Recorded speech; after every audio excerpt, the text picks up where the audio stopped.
Hey everybody, this is Kyle with AttackOfTheFanboy.com, and this is Sekiro: Shadows Die Twice. This is the latest game from Dark Souls creator From Software. I actually got to go hands-on with this at a preview event, for which Activision paid for my travel expenses, so thanks to Activision for letting me check out the game. It was a lot of fun, actually, so I want to preface this with, this is really just off-the-cuff remarks, looking back at this gameplay that I recorded. If you want a more thorough explanation of the different mechanics and what I experienced with the game, check out the preview in the description below. I also have a few articles that kind of break down differences and similarities between this and Dark Souls. I'm going to be comparing a lot to Dark Souls because, I mean, that is, you know, the series that really just made From Software a household name. But this is a very different experience than Dark Souls, and you can see that pretty much right away. Also, I do want to preface this with, we had a quick Q&A, and then we sat down and played. You're going to see me screw up a lot like I am right here, right now. Hopefully you accept that and just kind of understand that this is probably what you're going to go through when you pick up Sekiro as well, which is coming out later this month. So, you know, I make a lot of mistakes. I can't remember button prompts. It's a whole thing because this is a really complex game. There's a lot to it. It's a deep, rich world, and the initial impression that I got when I saw this game, when I saw it revealed and kind of understood what they were going for, was that this would be a more accessible experience. This would be a more action-adventure focused title than what we've seen from Software before. Maybe more like Bloodborne. I actually didn't play a lot of Bloodborne, just to admit that. It's sitting on my PS4 right now. But yeah, you move faster. You're playing as a shinobi. You don't create a character. You are playing as this person, the wolf, who is protecting. There's a whole story involving characters. There's cutscenes. All this more traditional. Yeah, Dark Souls has cutscenes, but I mean the story of Dark Souls. You need to watch YouTube videos and read books and read item descriptions, and all of that is still here, but the game does kind of have a veneer of accessibility to it that at first will sort of trip you up, because while it looks and feels like an action-adventure game, it's far from it. Not in a bad way, in a good way, in the it is still Dark Souls sort of way. As you'll see with the fight that's coming up, this is kind of a mid-boss, not really even a boss, depending on how far you are in the game. He feels like a boss initially, and then you get further in the game, and you're like, that's just a standard enemy.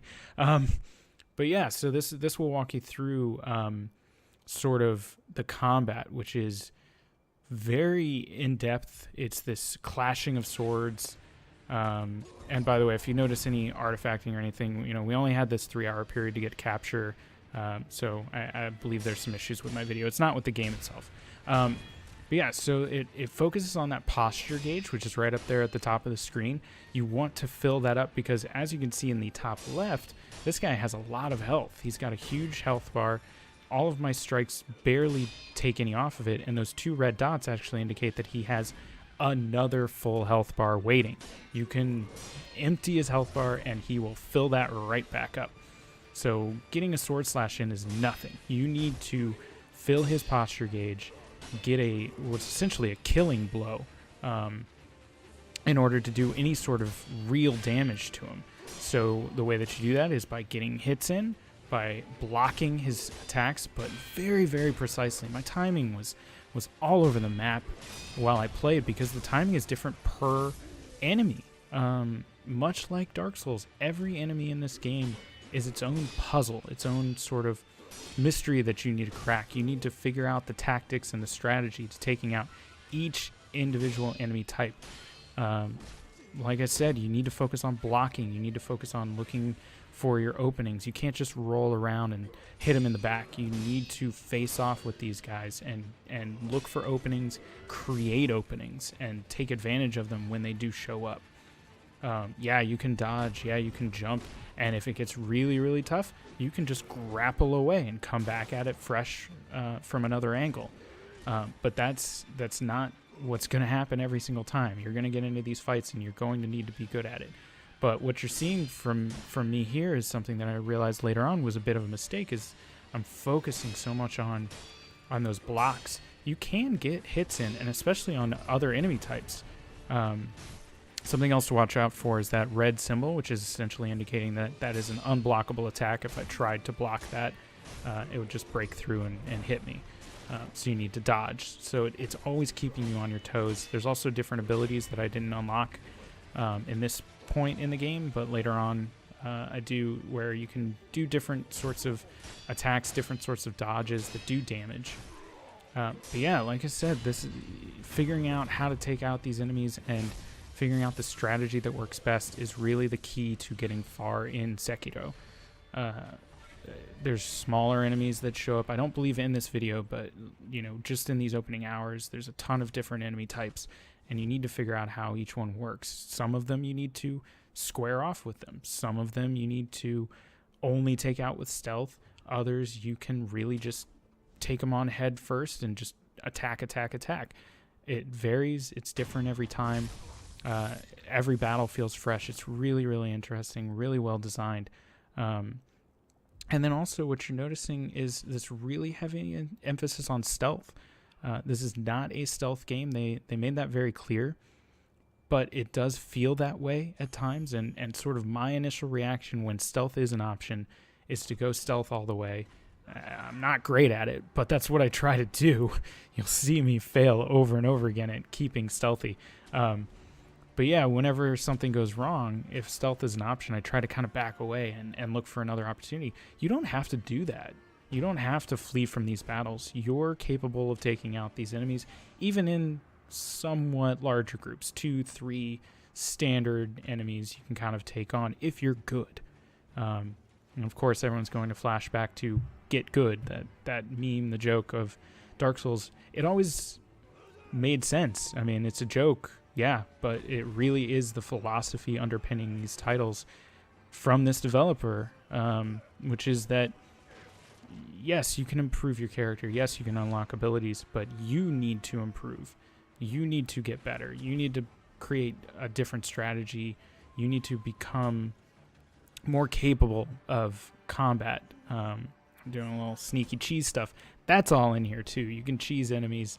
Obviously we didn't really get too in depth in just the first couple of hours of figuring out how to trick guys into jumping off ledges or whatever, but it's all still here. And then of course, this is the other big mechanic. It's actually in the title, is that you can die and come back. There's consequences to this. You can't just do it over and over again. You have to visit those, idols, which essentially act as bonfires. They reset the area, reset your health and your ability to resurrect. So in this instance, I can wait for these guys to leave, resurrect myself, and then get back into the fight or sneak away. I try to sneak away. It doesn't really work too well. But yeah, so, I mean, it's an interesting mix. It really is.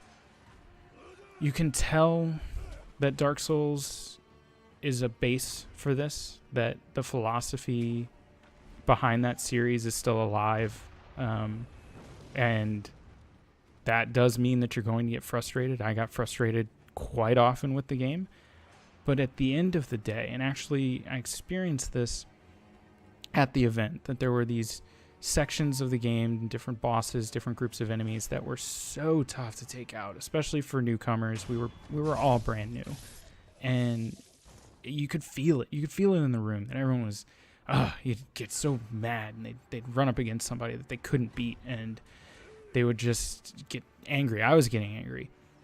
And then you just kind of, you take a deep breath, you refocus, and you try it again. And then you fail again. And then you take another deep breath, and you focus, and you try again, and you try again, and you try again. And a few of the people there started to really get it down, really get a good character, get their upgrades in order, figure out how the combat works, figure out how that posture system works, how to utilize it to take out these tougher enemies.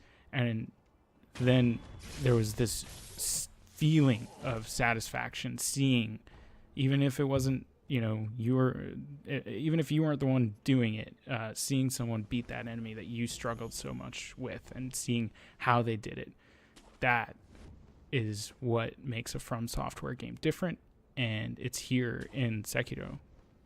very easily. I can say that. I experienced it a couple of times. So a few other points that are a bit different. Like I said, there's a story's more character focused. The world does still have lore. You can see stuff like this, but it does sort of come back to the characters more often than it did in Dark Souls, which was more of a lore heavy world mystery. You were unlocking the mysteries of the world. The world is interesting here. You'll hear enemies talk about different things that kind of point you in a direction where there's more story content. You don't have to experience that, of course. You can just kind of play through it as a more straightforward action game. And with that, there's more of that.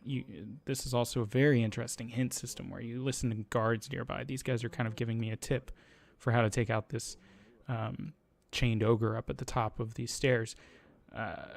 But even with that, they say use fire. What does that mean? Are they talking about these torches? Nope. They're talking about something else. You'll have to figure it out for yourself. So yeah, it does have that layer of accessibility that I thought it was going to have, but to lesser degree, and still holding on to that feeling of overcoming a true challenge that this game is going to throw at you. It's not going to hold your hand. It's not going to walk you through these battles. And when you do, it feels great. It feels awesome. You feel like you accomplished something. And that happened a bunch of times in just these few 3 hours. So yeah, I mean, if you're a fan of Dark Souls, highly recommend. If you aren't a fan of Dark Souls, I still think you should check this out. It's a different experience, and I enjoyed it quite a bit. So check out those other articles down in the description to kind of see more. Check out attackthefanboy.com to check out anything else, Sekiro, Dark Souls, whatever you want. But yeah, enjoy the rest of the gameplay. There's another section coming up later on that takes place later in the game. We were still kind of limited in what we could show, so hopefully you enjoy. Thanks.